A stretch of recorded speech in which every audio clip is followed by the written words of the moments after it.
আজকে আমরা জানব পশ্চিম আফ্রিকার দেশ মরক্কো সম্পর্কে। মরক্কো দেশটি আল মাগরিব নামেও পরিচিত, যার অর্থ হচ্ছে ল্যান্ড অফ সানসেট বা সূর্যাস্তের দেশ। এটি পৃথিবীর 57তম বৃহৎ ল্যান্ড এরিয়ার দেশ। এর আয়তন হচ্ছে 4,46,550 square kilometre.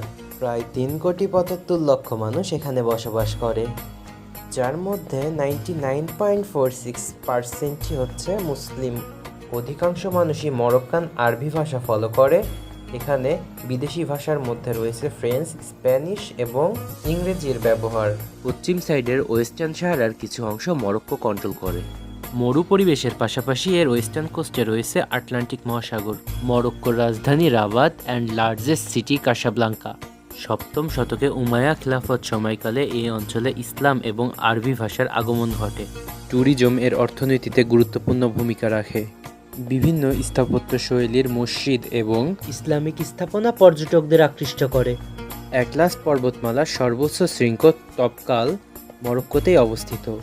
European continent and African কন্টিনেন্টের পৃথককারী জিব্রাল্টার স্ট্রেইট মরক্কোর উত্তর সাইডে। এই জিব্রাল্টার স্ট্রেইট ইউরোপ এবং বিশ্ব বাণিজ্যের প্রবেশদ্বার হিসাবে কাজ করে।